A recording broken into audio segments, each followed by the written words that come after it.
ihanda po natin ang ating mga puso, ating mga buhay dahil po salita po ng Panginoon ang papakinggan at tatanggapin po natin sa pagkakataon po ito.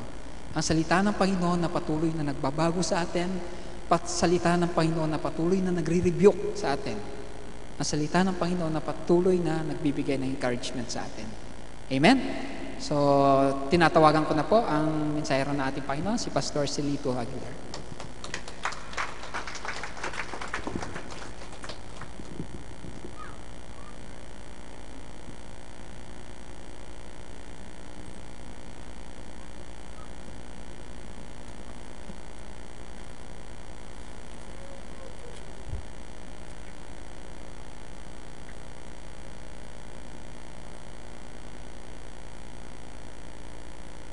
Amen.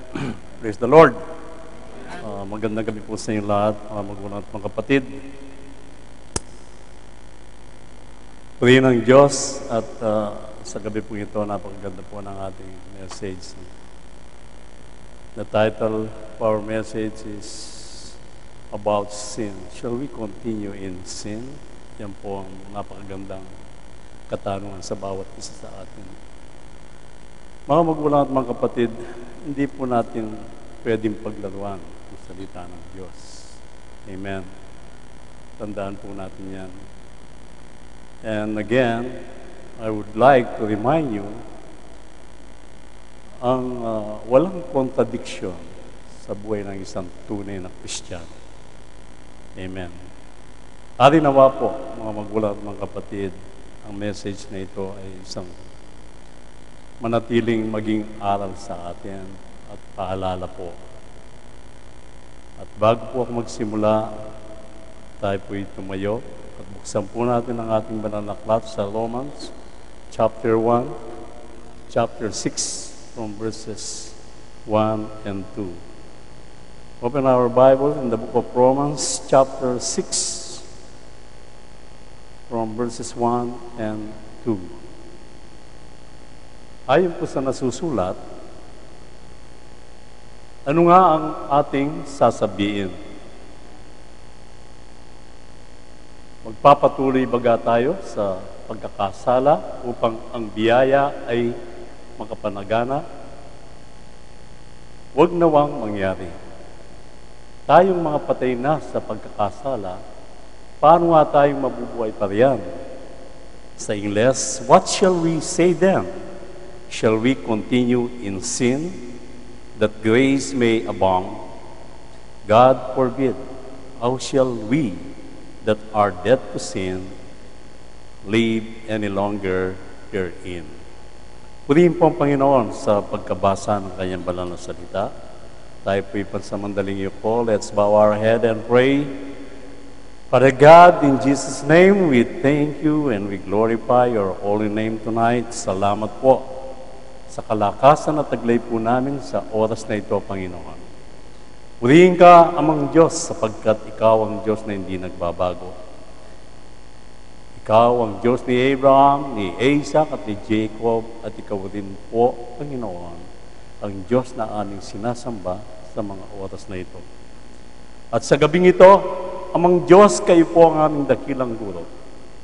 At kung wala ang iyong presensya sa aming kalagitnaan, ay wala po kaming kalayaan na makapagkayag ng iyong banal na salita. Salamat po, Panginoon. Ayon po sa nasusulat, kung nasaan ang kalayaan, nandun ang Espiritu mo, Panginoon. And we believe the power of the Holy Spirit is within us tonight. Salamat po, Ama.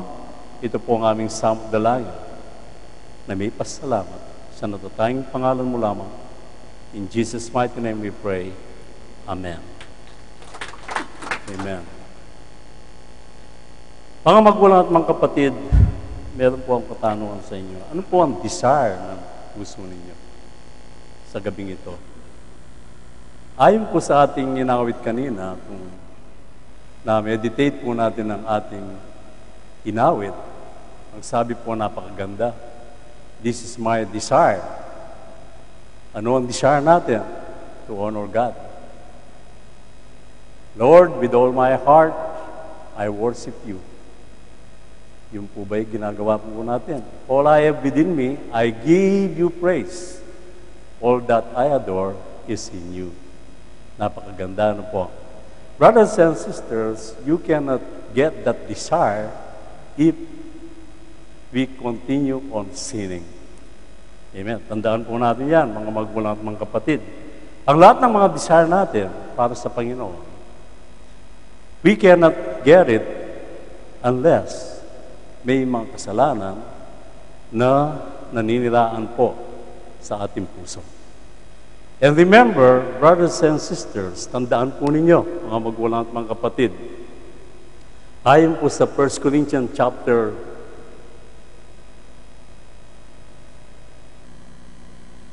3 verse 16 and 17, pakinggan po natin, hindi ba ganin nyo nalalaman na kayo'y templo ng Diyos? Alam mo ba kapatid, na ang katawan na yan ay templo ng Panginoon? Amen. Ang Espiritu ng Diyos ay nananaan sa inyo. Alam mo ba yan? Alam po ba natin yan, mga magulang at mga kapatid? In verse 17, kung gibayin ng sino man ang templo ng Diyos, siya'y igigiba ng Diyos, sapagkat ang templo ng Diyos ay banal, na ang templong ito ay kayo. Tayo. Amen. Amen po ba? So, kung tayo po ay templo ng Panginoon, if ourselves is the temple of the Spirit of God, dapat po ba tayong magkasala? Napakagandang tanong po, mga magulang at mga kapatid. Dapat po ba tayo nagkakasala?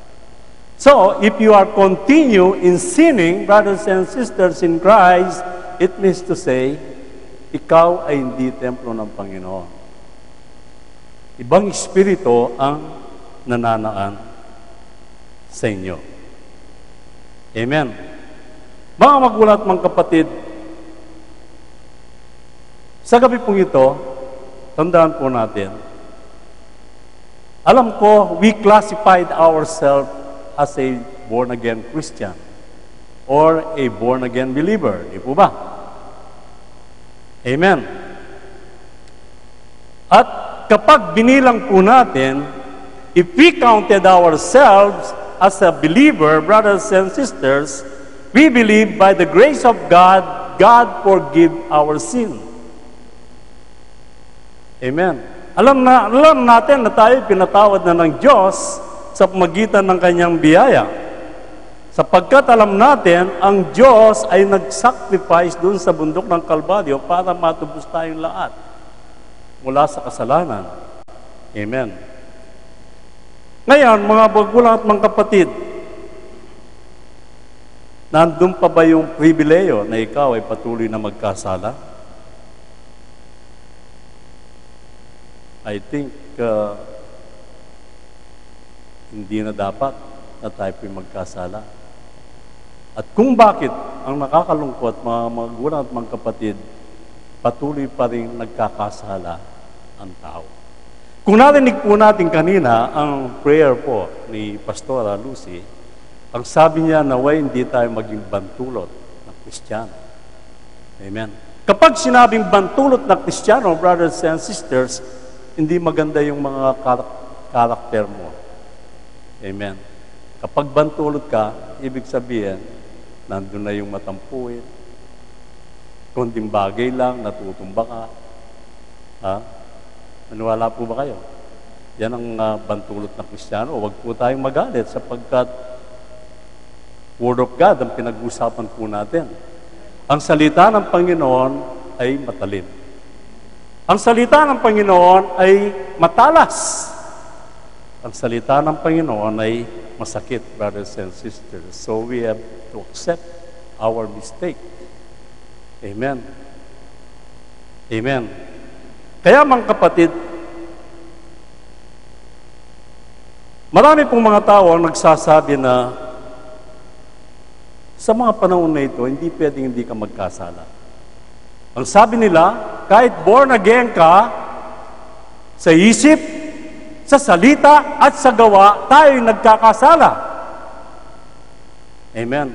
Yan ang halos naririnig po natin. Hanggang ikaw ay nandito sa mundong ito, sa laman na ito, ikaw ay patuloy na magkakasala. Yan po ba ay naka-align sa salita ng Panginoon, mga magulang at mga kapatid? Amen. Amen. Brothers and sisters in Christ, sa gabi pong ito, mga magulang at mga kapatid, napakaliwanag po ang sinabi ni Paul dito po sa chapter 6. Ano nga ang ating sasabihin? Magpapatuloy baga tayo sa pagkakasala upang biyaya ay makapanagana? Huwag nawang mangyari, ang sabi po ni Paul, tayong mga patay na sa kasalanan, pagkakasala, paano nga tayo mabubuhay pa riyan?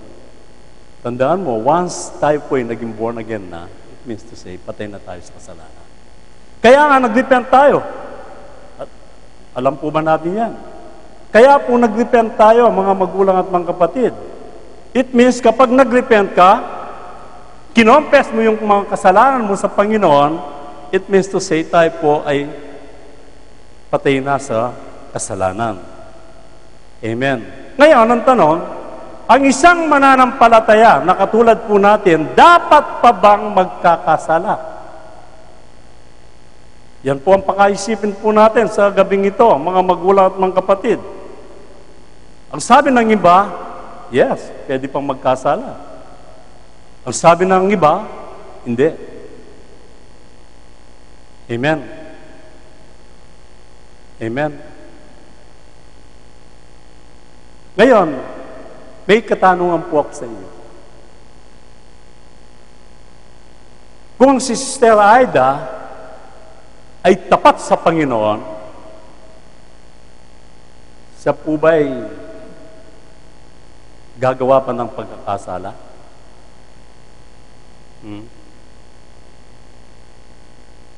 Tanungin po natin ang ating sarili. Maging maingat po tayo, mga magulang at mga kapatid, sapagkat alam po ninyo sa mga ganitong mga topic, nakasalalay po dito ang ating kaligtasan. Amen. Amen. Kaya maging maingat po tayo sapagkat once na may napupuna po ang tao sa atin bilang isang believer, ang dami pong nadadamay. Amen. Kaya maging maingat po tayo, mga magulang at mga kapatid, lalong-lalo na po doon sa mga tumatayo sa pulpitong ito. Yes, naniniwala po ako kung minsan nakakapag-commit po tayo ng mga mistakes, but ang mga mistakes na yan, kung tayo po ay talagang tunay na believer, hindi natin pinagpapabukas.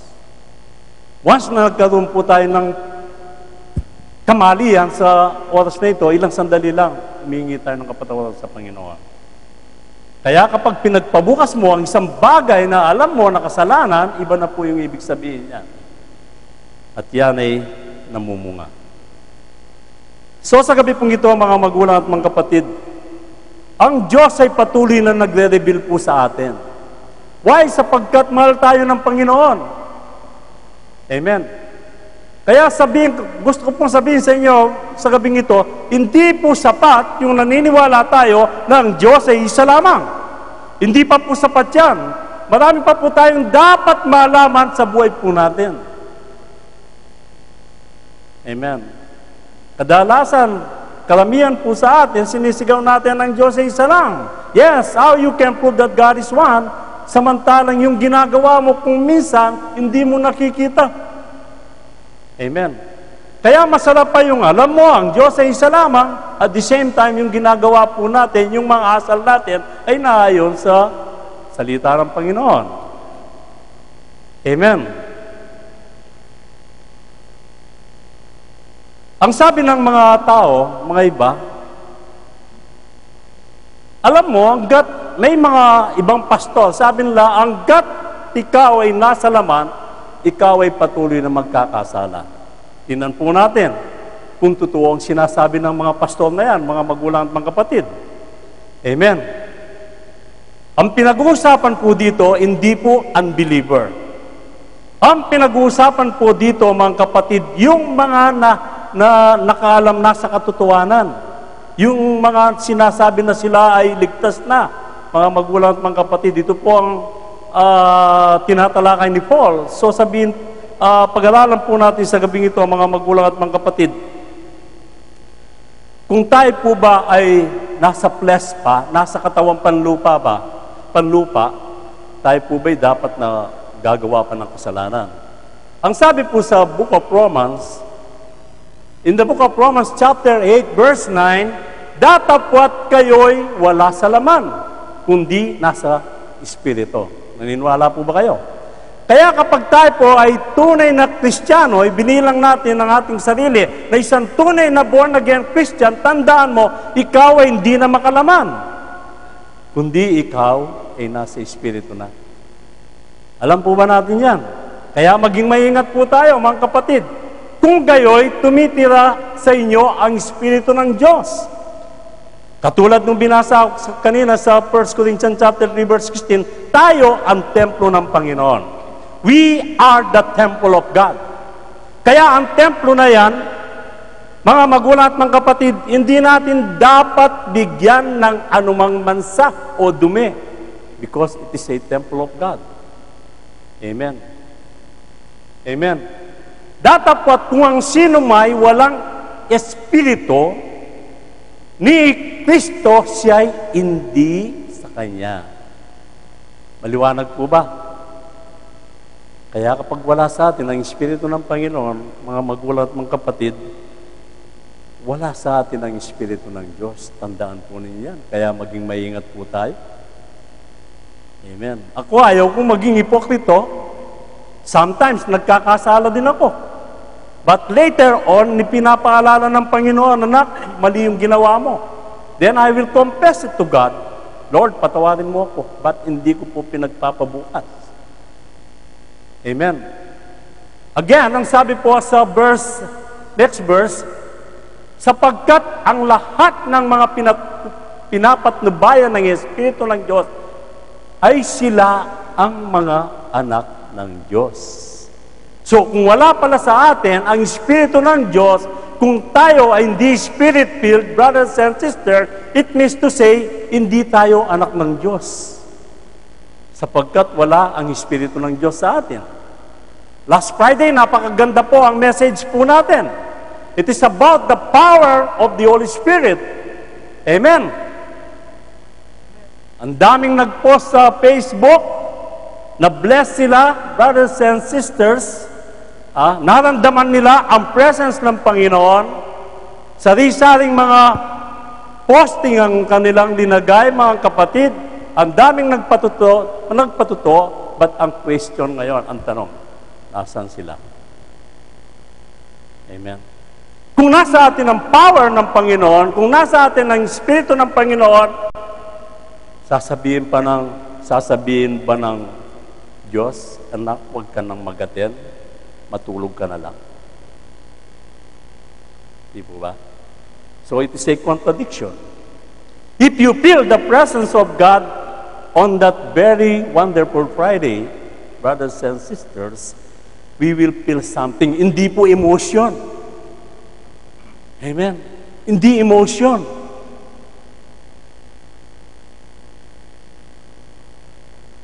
Hindi emotion. If you feel that the presence of God, nung hapon na yun, brothers and sisters, yung manifestation ay makikita sa atin. Ngayon, kapag gaya-gaya ka lang, there is no manifestation of God in our lives. Kaya maging aware po tayo, brothers and sisters. Maging maingat po tayo. The more we worship God, tandaan po ninyo, brothers and sisters, very, very active si Satan. Active yan. Ginugulo tayo, brothers and sisters. But if you feel that the Spirit, yung Espiritu nasa inyo, ay mas malakas kesa Espiritu ng sanlibutan, ay walang magagawa ang demonyo. Walang magagawa, brothers and sisters. Amen. So, ang Espiritu ng Diyos ay hindi kayo tutulak sa pagkakasala. Tandaan po ninyo, mga magulang at mga kapatid. Maging maingat po tayo, brothers and sisters. Hindi po sapat yung basta nakikinig ka lang ng salita ng Diyos. But we have to meditate the Word of God. I-apply po natin yan. Huwag tayong basta-basta mainit ang ulo. Huwag tayong basta-basta magdesisyon ng isang bagay para sa Panginoon. Tandaan po ninyo, wala kang pinepersect kundi ang Diyos mismo. Kaya maging maingat po tayo, brothers and sisters. Tapos sasabihin mo, alam mo naman, pastor, walang righteous kahit isa. Yan ang sabi ng Biblia. Yes, nasusulat yun. Kung babasahin mo ang buong chapter, alam mo ba kung anong ibig sabihin ni Paul? Ang sabi ng Biblia, there is no righteous, there is none. Yan ang laging sinasabi natin. Wala namang righteous, lahat tayo nagkakasala. Tingnan po natin kung anong ibig sabihin ni Paul. Gaya ng nasusulat. Amen. Meditate po natin. Hindi sinabi sa oras na yon ni Paul, ang sabi niya, gaya ng nasusulat. It's written. It means to say, nasulat na noong panahon. Unang panahon. Nakukuha po ba ninyo? Tayo, kapag binasa natin to, tapos walang matwid, wala kahit isa. Yan pala sinasabi ng Biblia, walang matwid. Ang sinasabi ni Paul, it is written, nasulat na nung unang panahon. Amen. Hindi yung mga believers ang tinutukoy po ni Paul. It is not the children of God, brothers and sisters. Kaya maraming mga tao, hanggang sa mga panahon na ito, they classify Christians as living under this kind of description. No, brothers and sisters. It is not referring to the word, to the children of God. Hindi po para sa atin yan. Kanino po sinasabi yan, mga magulang at mga kapatid, ang passage na yan. Nung unang panahon po yan, nung panahon ni ating David. Tingnan po natin. Next verse. In Psalm chapter 14, verse 1 to 3. Ang mangmang ay nagsabi sa kanyang puso, walang Diyos. Amen. Kaya kapag sinabi mong ikaw ay hindi naniniwala sa Diyos, brothers and sisters, ikaw ay mangmang. Amen. Sila'y papaamak, sila'y nagsigawa ng kasuklam-suklam na mga gawa, walang gumagawa ng mabuti. Amen. Walang gumagawa ng mabuti. Amen. So, sino po nga, anong ibig sabihin po ni ating David, mga magulang at mga kapatid? Next verse. Tinutungan ng Panginoon ang mga anak ng mga tao mula sa langit upang tingnan kung may sino mang nakakaunawa na inaanap ng Diyos. Silang lahat ay nagsiwalay, sila'y magkakasama na naging kaalay-alay, walang gumagawa ng mabuti, wala kahit isa. Yan ang tinutukoy po ni Paul. Ang sinasabi ni Paul, yung mga tao nauna, sapagkat hindi sila naniniwala na may Diyos. Amen. So tayo, ginagamit natin yung verse na yon, ina-apply natin sa ating sarili. And that is the contradiction of the Word of God, mga kapatid. Hindi yan ang sinasabi ni Paul, brothers and sisters. Yun ang isang klaseng tao. Yung hindi mga righteous, yan ang mga unrighteous nung unang panahon. Isang klase ng tao. Amen. Ano yung isang klase ng tao na sinabi ni ating David in the book of Psalm, chapter 15, verse 2. Siyang lumalakad na matuwid at gumagawa ng katwiran at nagsasalita ng katotohanan sa kanyang puso. Siyang lumalakad na matuwid, ito po yung mga righteous. At gumagawa ng katwiran at nagsasalita ng katotohanan sa kanyang puso. Ito yung mga ibang klaseng tao. Ito po yung lumalakad na may katwiran sa harapan ng Diyos. Amen. So you cannot walk uprightly, hindi ka makakalakad ng matwid, brothers and sisters, kung ang iyong bibig ay punong-puno ng bitterness, punong-puno ng sumpa, cursing sa kapwa mo, you cannot live uprightly. Amen. Amen. Halimbawa, Brother Max. Halimbawa lang ito. At presently, alam mo ang status mo sa Panginoon. Kung sasabihin ng Diyos ngayon sa iyo, Max, ikaw ay matwid na tao, anong sasabihin mo?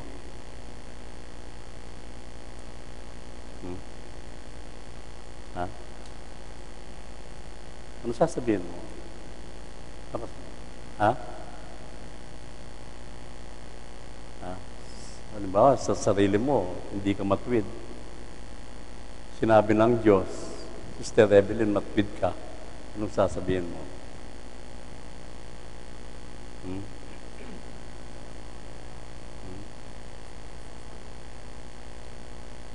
Ikaw, Brother John, sasabihin sa'yo ng Diyos, matwid ka.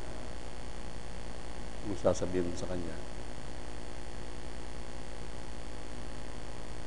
Ha? Ha?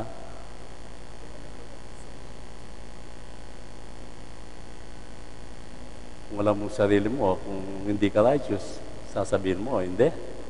Ganon. Ngayon, kapag sinabi ng Panginoon sa'yo, righteous ka, sasabihin mo pa na hindi, Lord, hindi. Lumalabas na sinungaling ang Panginoon. Di po ba? Simple lang, brothers and sisters. Amen. So, sinong pinalalabas mo na sinungaling? Hindi ikaw, kundi ang Diyos. Amen. Sister Aida, halimbawa, sinabi ng Panginoon, Aida, ikaw ang pinakamagandang miyembro sa Great Commission. Ano sasabihin mo? Hindi ka na magdalawang akala. Kahaga, di pa malita mo, hoy, ako daw ang may nagpuntang angel sa akin, ako daw ang pinakamagandang miyembro ng Great Commission. Hindi ka magdadalawang akala. Hindi po ba? But kapag alam mo ang isang bagay, katulad nung, alam mo, hindi ka na ma-righteous, but sinabi ng Panginoon, righteous ka na. Tapos hindi naman din, Lord. Pinalalabas mo na sinungaling ang Panginoon. Amen. Tingnan po natin sa Bible. Ano po? In the book of Genesis, verse 1. At sinabi ng Panginoon kay Noe, Lumulang ka at ang iyong buong sambayan, sasakyan, sapagkat ikaw ay aking nakitang matwid sa harap ko sa panahong ito. Meron bang sinabi si Noah? Wala po. Walang sinabi si Noah na, Lord, hindi naman ako matwid eh. Pagod na pagod nga ako dito sa down na ito, walang tumutulong sa akin. But si Noah po, hindi po siya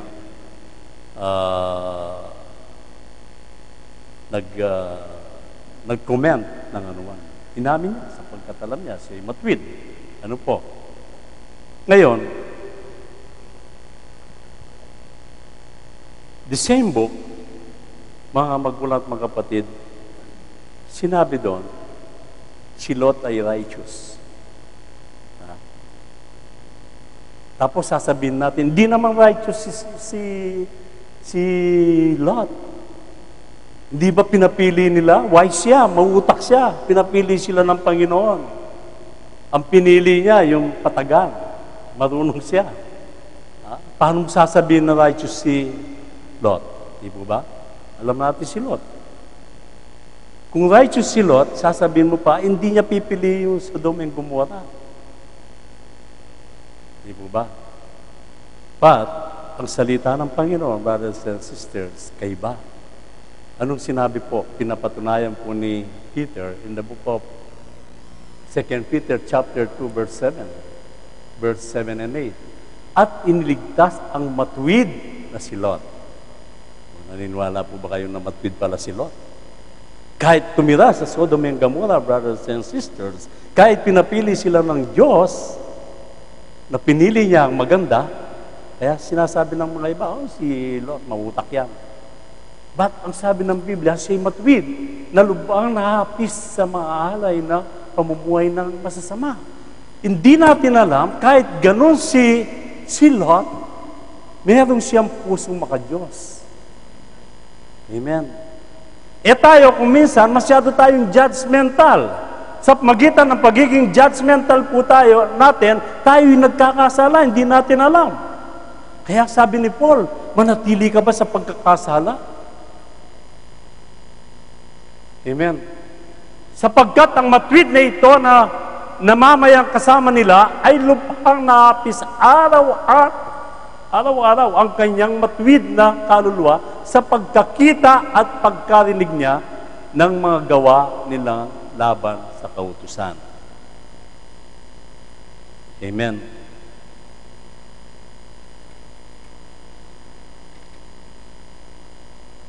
Amen. Maging si Job, brothers and sisters. Si Job, nakita po natin, katakot-takot na pagsubok ang dumating kay Job. But si Job ay nanatiling matwid sa Diyos. Hindi katulad na natin ngayon. Kapag dumadanas ka ng mga problema, wala kang sinisisi, una, ang Diyos. Ganyan ang tao. Sinisisi mo yung kapwa mo, yung kumari mo, yung kumpare mo, but si Job ay walang sinisi kahit sino. Amen. Si Job ay nagkasala sa isip, sa salita, at sa gawa? No? Ang isang Kristiyano, tandaan po ninyo mga magulang at mga kapatid, hindi ako naniniwala na araw-araw tayo po ay nagkakasala sa isip, sa salita, at sa gawa. Kapag ang sarili natin, mga kapatid, ay punong-puno ng Espiritu ng Panginoon, hindi mo na naiisip yung magsinungaling ka. Naniwala po ba kayo? Kaya kapag nagkakasala ka sa isip, sa salita at sa gawa, it means to say, ibang espiritu ang nananahan sa'yo. Naniniwala po ba kayo? Ang Diyos ay banal. Hindi ka itutulak ng espiritu ng Diyos na magsinungaling. Sasabihin mo, magsinungaling ka na. Kaya kung nakadwell sa atin, ang espiritu ng Panginoon, madali kang mapuspos. Kaya kung minsan, mga kapatid, nandyan na ang Diyos. Mismo, naniniwala tayo. Kung nasa 2-3 nagkakatipon sa kanyang pangalan, nandun ang Espiritu ng Panginoon. At kung bakit, mga kapatid, nananalayan ka, Lord, mag-dwell ka sa akin, at bakit hindi nagdidwell ang Panginoon? Sapagkat meron siyang nakikitang hindi maganda. Amen. Tandaan po natin yan. Ang Diyos ay very sensitive sapagkat ang Diyos ay banal. Amen. Amen. Last Friday, napakalakas ang power ng Panginoon, but lahat ba napuspos? Hindi. Why? Sapagkat ang tinitingnan ng Diyos yung puso natin. And God cannot dwell sa puso natin hanggat meron po tayong itinatagong lihim sa buhay natin. Amen. Lord, Pastor, hindi naman kahit hindi ako nakapag-attend nung nakalipas na gawain, nasa puso ko naman, alam naman ng Diyos yan, hindi alam ng Diyos yan. Huwag nating idamay ang Diyos, brothers and sisters. If you have sinned, kapag nagkasala ka, you have to accept it. You have to ask God, Lord, patawarin mo po ako, hindi ako nakapag-attend kanina. Patawarin mo po ako, Panginoon. Bagamat sinadya ko, sana po, Panginoon, na hindi na maulit. But kung binabaliwala lang tayo, you will remain stagnant sa faith mo, brothers and sisters. Maliwanag po ba? Amen. Kung si Job ay nagkakasala sa isip, sa salita at sa gawa, mga magulang at mga kapatid, may pagkakataon po siya na isang araw siya nanalangin. Tingnan natin kung ano ang panalangin ni Job. At sinabi ng Panginoon, tingnan po natin, una, at sinabi ng Panginoon kay Satanas, iyo bang pinansin ang aking lingkod na si Job? Sapagkat walang gaya niya sa lupa. Nasakdal at matuwid na lalaki na natatakot sa Diyos at umiiwalay sa kasamaan. Amen. Mismo ang Panginoon siyang nagsabi. Kaya si Job hindi siya nagkakasala sa isip, sa salita at sa gawa sapagkat ang Espiritu ng Diyos ay nasa kanya. Amen. Kaya nung umarap siya sa Panginoon at siya nanalangin, ang sabi po niya dito, next verse, at nangyari, nang makaraan ang mga karawan ng kanilang pagpipista, na si Job ay nagsugo at pinapagbanal sila. At bumangong maaga sa kinaumagaan at naggandog ng mga andog na susunugin, ayon sa bilang nilang lahat. Sapagkat sinabi ni Job, marahil ang aking mga anak ay nangagkasala. At titinakwil ang Diyos sa kanilang mga puso, ganito ang ginawa ni Job na palagi. It means to say, hindi na niya sinasama yung sarili niya sa panalangin. Why? Sapagkat alam niya hindi siya nagkakasala. Ang pinapanalangin niya, ang kanyang mga anak, baka daw sila ay gumawa ng mga liim na kasalanan sa Panginoon. So, kung si Job ay nagkakasala sa isip, sa salita at sa gawa, malamang ang kanyang prayer, Lord, patawarin mo kami at ang aking mga anak. But, sinong nilapit ni Job? Ang kanyang mga anak lamang. Hindi niya sinamang kanyang sarili. Why? Sapagkat siya isang matwid sa harapan ng Panginoon. He never include himself, brothers and sisters, in prayer because Job is a righteous man. Is a righteous man in the presence of God. Amen. Ngayon, ano ang matwid na tuntunin ng Diyos sa tao, brothers and sisters? In the book of Ezekiel, ngunit kung ang masamay ay umiwalay sa kanyang lahat na kasalanan, amen. Kung ang masama ay umiwalay sa lahat ng kasalanan na kanyang nagawa at ingatan ang lahat ng aking mga palatuntunan at gumawa ng tapat at matuwid, siya'y walang pagsalang mabubuhay, siya'y hindi mamamatay. Napakagandang pangako, brothers and sisters. Kaya kapag tayo, marunong tayong umamin sa ating pagkakasala, mga magulang at mga kapatid, anong pangako ng Panginoon? Mabubuhay siya. Walang pagsalang mabubuhay, siya'y hindi mamamatay. Amen. Kaya maging maingat po tayo, brothers and sisters.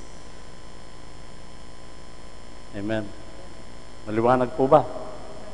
Kaya kung minsan tayo po ay very prone sa mga kasalanan, sa mga pagkukulang na po natin. Aminin lang natin, brothers and sisters.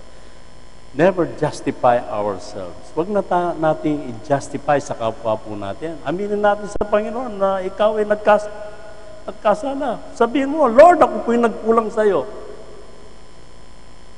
Amen. Huwag natin pwedeng paglaruan ng salita ng Panginoon. Amen. Lalong-lalo na sa pagbibigay. Kaya ang pagbibigay, mga kapatid, hindi mo nawawala sa gawain ng Panginoon. Palad nga tayo dito, brothers and sisters. Sa ibang mga gawain, sa mga ibang sekta, Ultimum Bible Study, meron silang offering. Tayo dito, every worship service lang. Kung tutusin po, hindi sapat, brothers and sisters. But we are not after that. But ang pagbibigay po ay isang gawain para sa Panginoon. Amen. Dito tayo binibless ng Diyos. Kaya kapag kinukuripit mo ang Diyos, it means to say, ikaw ay nagkakasala. Amen. Ikaw ay nagkakasala. Kapag sinabi ng Diyos, meron kang pera, pagbibigay, tsaka na lang sa baka wala akong panggastos. Patay ka na. Yun ang blessing mo. Kaya nalimbawa ng Diyos, yung isang babaeng bawo, ito na lang natitirang kusay. Binigay pa niya sa Panginoon. Sino ang na-bless? Yung binuhos lahat yung kanyang mga barya, narinig ng mga lahat. Iyon ang kanyang pinaka-blessing. But yung isang babae na bao, isa lang, yun lang ang kanyang pagkakita, yan lang natitira, binigay pa sa Panginoon. Siya pa ang tumanggap ng marami, brothers and sisters. Amen.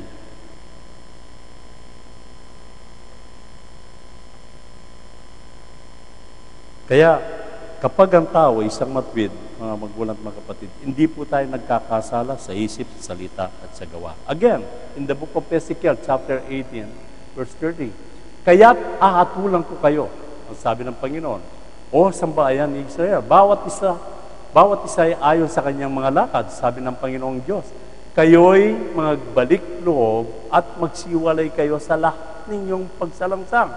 Sa gayoy, ang kasamaan ay hindi magiging inyong kapaamakan. Amen. So, napakasarap po kapag tayo po'y matwid sa Panginoon, mga magulang at mga kapatid. Amen. Si Haring Solomon. Si Haring Solomon, kung titingnan po natin, siya ang pinakamayaman. Amen. But one time, brothers and sisters, nagsalita si Haring Solomon.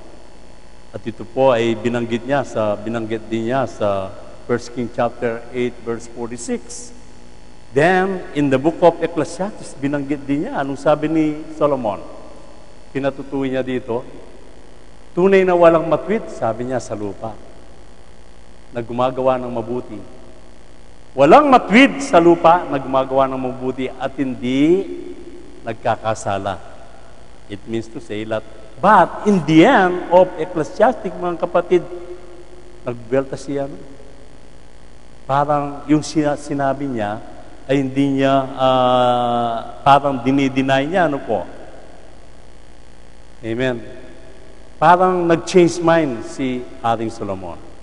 Anong sabi niya sa Ecclesiastes chapter 12? Ang sabi niya, ito ang wakas ng bagay.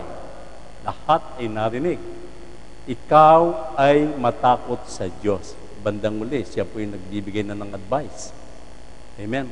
At sundin mo ang kanyang mga utos, sapagkat ito ang buong katungkulan ng tao. Amen. Iyan ang buong katungkulan po natin, na magkaroon po tayo ng takot sa Diyos. If you fear in God, brothers and sisters, hindi ka gagawa ng kasalanan. Amen. Hindi ka magsisinungaling. Hindi ka magiging tamad sa gawain ng Panginoon, sa ministeryo ng Panginoon, sapagkat takot ka, natatakot ka. Ibang klaseng pagkatakot yan, mga kapatid. Hindi yung pag nakita mo, tatakbo ka, hindi. Ang pagkatakot na sinasabi, the fear of God, nandun po yung respeto natin. Amen. Kaya kapag sumunod po tayo sa alituntunin ng Panginoon, we will live above sin line. Ito yung kasalanan, lagi tayong nandun. Hindi yung kasalanan nandito at tayo lagi nasa ibaba. If you follow the commands of God. Maging si Enoch, mga magulang at mga kapatid. Ang sabi ng Biblia, he walked with God for how many years? For 300 years. Amen. For 300 years, ang sabi ng Biblia, Enoch walked with God. So, within 300 years, kung siya'y nagkakasala sa isip, sa salita, at sa gawa, it means to say, God is a partaker sa ginagawa ni Enoch. Amen. You can live that years, so many years, kung ikaw ay nagkakasala. Ang sabi ng Biblia, Enoch walked with God for 300 years. Amen. No man can walk with God at the same time siya po ay lumalakad sa kasalanan at the same time. Hindi po pwede yan, mga magulang at mga kapatid. Sapagkat ang Diyos, tandaan po natin, next verse, malapit na po tayo magtapos, in 1 John chapter 1 verse 5, at ito ang pasabing aming narinig sa Kanya at sa inyo ay aming binabalita, na ang Diyos ay ilaw. at sa Kanya'y walang anumang kadiliman. There is no darkness at all in God. Walang kadiliman. Ang sa Diyos ay pawang kaliwanagan. Amen. Kaya, nung nagkatawang tao ang Diyos, ano po ang kanyang pangako? Brothers and sisters, tandaan po ninyo. Ang isa sa mga layunin ng Panginoon, nung siya po'y nagkatawang tao, ang sabi po niya dito sa Mark chapter 1 verse 21, at siya'y mga anak ng isang lalaki, at ang pangalang itatawag mo sa kanya ay Jesus, sapagkat ililigtas niya ang kanyang bayan sa alin? Sa kanilang mga kasalanan. Hindi sa anumang mga bagay, sa kanilang mga kasalanan, sapagkat alam ng Diyos kung ano ang capacity ng isang tao. Amen. Sabi nga sa Kapampangan, palpikasala. Lagi kang nagkakasala. So, isang layunin ng Panginoon, brothers and sisters, upang tubusin tayo mula sa kasalanan. Amen. Kaya sinabi ng Panginoon sa mga Jew during that time, ang sabi po niya, next verse, sinagot sila ni Jesus, katotohanan. Sinasabi ko sa inyo, ang bawat nagkakasala ay alipin ng kasalanan. Verily, verily, I say unto thee, kapag ginulit ng Panginoon, ang isang words, brothers and sisters, it means to say, importante po yan. Katotohanan sinasabi ko sa inyo, ang bawat nagkakasala ay alipin ng kasalanan. Kaya kapag tayo po ay unrepentance, brothers and sisters, we are a servant of sin. Kapag hindi ka nagbabago, kapag lagi kang nagkakasala, araw-araw nagkakasala ka, wala kang transformation, wala kang pagbabago, you are a servant of sin. Amen.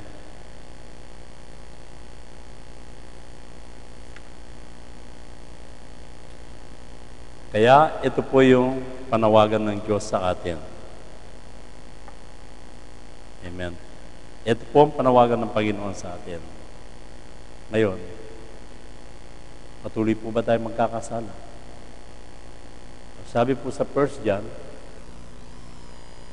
umunti kong mga anak. So ito po para sa kanyang mga anak. If you classify yourself na ikaw ay ligtas, you belong to the family of God. Amen. Huwag kayong padaya kanino man. Ang gumagawa ng katwiran ay patwid. Amen. Gaya niya na matwid. Ang gumagawa ng kasalanan ay sa dyablo. Amen. So it means to say, wala ang Espiritu ng Panginoon sa atin. Sapagkat buhat pa ng pasimula ay nagkakasala ang dyablo, sa bagay na ito'y naayag ang anak ng Diyos upang iwasak ang mga gawa ng dyablo. Amen. And that's the purpose of God, mga kapatid, upang wasakin ang gawa ng dyablo. Next verse. In verse 9, ang sino mang ipinanganak ng Diyos ay hindi nagkakasala. Ay hindi nagkakasala. Amen.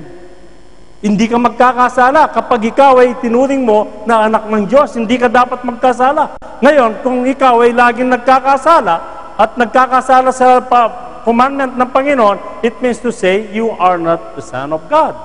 Sapagkat ang kanyang bini ay nananahan sa kanya at siya ay hindi maaaring magkasala sapagkat siya ay ipinanganak ng Diyos. Amen. Maliwanag po ba? Alam na natin ngayon. Kaya tama si Pablo. Shall we continue on sin? Tayo po'y patuloy na magkasala, brothers and sisters. Amen. Dito naayag ang mga anak ng Diyos at ang mga anak ng dyablo. So, dalawa klase, anak ng Diyos at anak ng dyablo.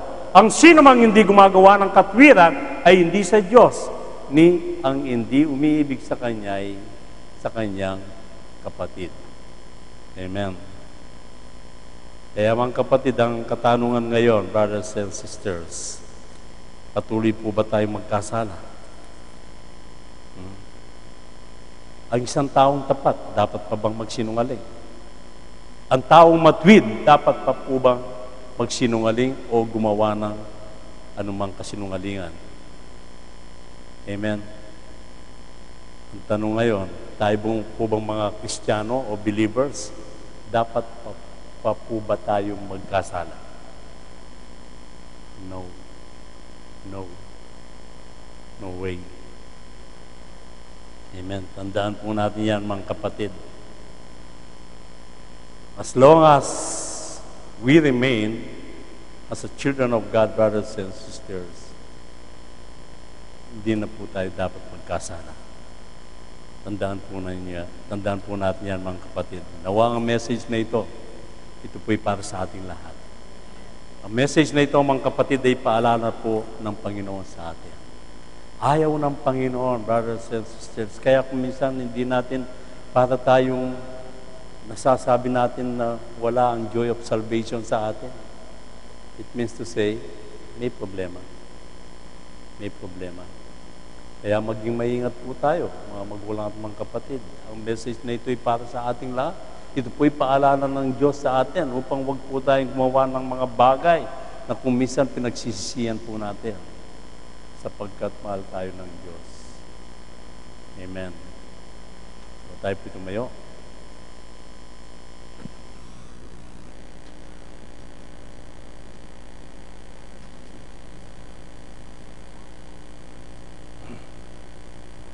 Mga kapatid, alam ko po sa gabing ito ay nagkaroon po tayo ng kaalaman patungkol po sa kasalukuyang ginagalawan po natin sa mundong ito. Every day, ang ginagawa po ng Panginoon sa atin ay we are going into perfection. Every day po, pine-perfect tayo ng Panginoon. Amen. Upang tayo po'y patuloy na lumakad na matwid sa kanyang banal na harapan. So, if we will continue to meditate ang salita ng Panginoon, brothers and sisters, ito po ang nagpapabago sa ating lahat. Amen. Kaya kung minsan, maging honest lang po tayo. Kung sinasabi natin na blessed tayo, at least makikita po manifestation. Hindi lang by emotion. Kapag sinasabi natin na na-bless tayo sa isang message, mga kapatid, ipakita po natin na truly ang salita ng Panginoon ay nagkaroon po ng epekto sa atin. Upang paglisan po natin, brothers and sisters, hanggang tayo po makalating sa ating taanan, pinagbubulay-bulayan po natin ang salita ng Panginoon because we are going into perfection. Kaya ang katanungan, dapat po ba tayo magkasala? Hindi. Amen. Wag na po tayo magkasala. Maging matapat po tayo sa Diyos. Amen. Tayo po'y manalangin. Dakilang Diyos na banal, Diyos na mapagpala, at Diyos na makapangyarihan sa lahat. Maraming salamat po, Amang Diyos, sa gabing ito. Muli, binigyan mo po kami ng isang napakagandang paalala upang patuloy po naming maramdaman, Panginoon, ang iyong kapangyarihan sa aming buhay. Salamat po sa gabing ito, Panginoon, sapagkat muli mong binuksan ng aming puso't kaisipan sa katotohanan, sapagkat ang katotohanan, ito ang patuloy na nagpapalaya sa amin. Salamat po, Panginoon, sa dakilang pag-ibig na pinagkaloob mo po sa aming lahat. Salamat po sa presensya ng iyong Santong Espiritu sa buhay po namin, Panginoon. Salamat po, Panginoon, sapagkat damandama po namin ang kagalingan sa aming lupang katawan. Damandama po namin, Panginoon, ang iyong kapangyarihan na ito ang nagpapabago sa aming buhay, Panginoon. At sa gabing ito, Amang Diyos, dinggin mo po ang aming mga panalangin. Narito po kaming lahat, nagsusumamo, Panginoon. Pinagkakatiwala po namin sa iyong mapagpalang kamay ang bawat lakad namin, Panginoon. At maging sa magdamag na ito, sa pagtulog po namin, Panginoon, kayo po ang magbantay sa amin. Pagalingin mo po ang may sakit at karamdaman.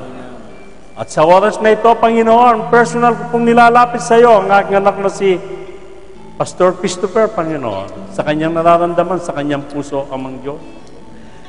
Kabagan mo po siya, Panginoon. Siya po'y lingkod mo, Pang Diyos. At ayon sa iyong salita, Panginoon, binibigyan mo ng mahabang buhay ang iyong mga lingkod sapagkat sila po'y tapat sa iyo. Nawa, Panginoon, anuman ang lalang ng kalaban sa kanyang buhay, Panginoon, sa gabing ito, magkaroon po siya ng peace sa kanyang buhay, Panginoon. Maging ang aking mga kapatiran na may sakit at karamdaman sa gabing ito, nakikita mo po ang kanilang katayuan, Panginoon. Anuman, Panginoon, ang kanilang mga problema sa kanilang buhay sa oras na ito. By the power of your name, Panginoon. By the power of your name. Pagalingin mo po kaming lahat, Panginoon. By the power of your name, Panginoon. By the power of your name, Lord. Yes, Lord. Hallelujah. Kayo po ang mag-bless sa amin sa gabing ito, Panginoon. We believe in your miracles, Lord. Naniniwala po kami, Panginoon. Maging ang aming mga mahal sa buhay na malayo sa aming piling sa gabing ito, Panginoon. Naniniwala po ako na sila po'y binabantayan mo, Panginoon. Ang kanilang pamumuhay, Panginoon, sila'y iniipo mo ng iyong mapagpalang kamay. Kaya ang gabing ito, Panginoon, isa na naman tagumpay sa aming gawain, Panginoon. Sapagkat, Panginoon, ikaw ang nagbigay ng guidance sa amin upang kami po'y patuloy na maging matrit at hindi na magkakasala magpakailanman. Salamat po sa lahat ng mga anak mo na narito sa gabing ito. Ingatan mo po sila. Sa buong magdamag na ito, Panginoon, nawa ang iyong presensya ang siyang patuloy na lumukob sa kanila. Upang paggising po namin bukas, Panginoon, taglay po namin ang kapayapaan, ang kagalakan sa aming puso ngayon at pagpakailanman. Salamat po sa iyong dakilang biyaya, Panginoon. Salamat po sa gabing ito. At ang lahat ng ito, Panginoon, aking pong pinapasalamatan sa natatayang pangalan mo lamang. At maging ang aming mga anak, Panginoon, i-bless mo po ang mga sanggol sa iglesyang ito.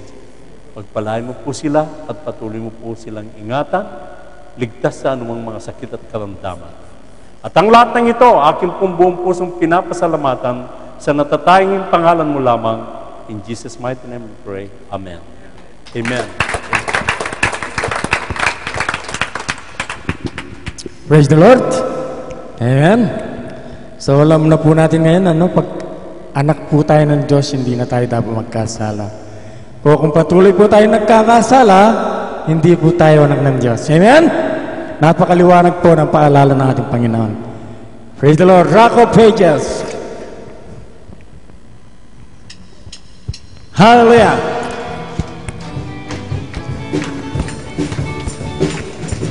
Rock of Ages, you are faithful and true.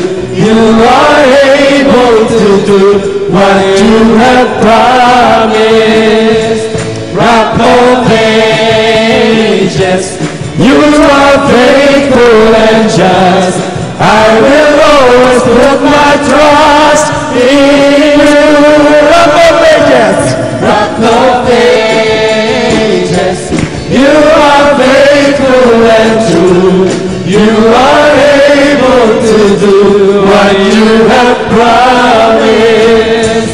Rock of Ages, you are faithful and just. I will always put my trust in you. You're a shelter. You're a shelter in the time of trouble, a refuge in the time of storm. You're a fortress in the time of struggle, a tower in the time of war. You're a healer, in the time of sickness, a comfort in the time of grief. You're a stronghold in the time of weakness, a helper in the time of need. Rock of Ages, you are faithful and true. You are able to do what you have promised. Rock of Ages, you are faithful and just. I will always put my trust in you. I will always put my trust in you. I will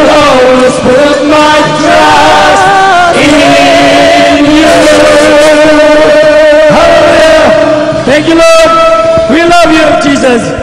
Thank you.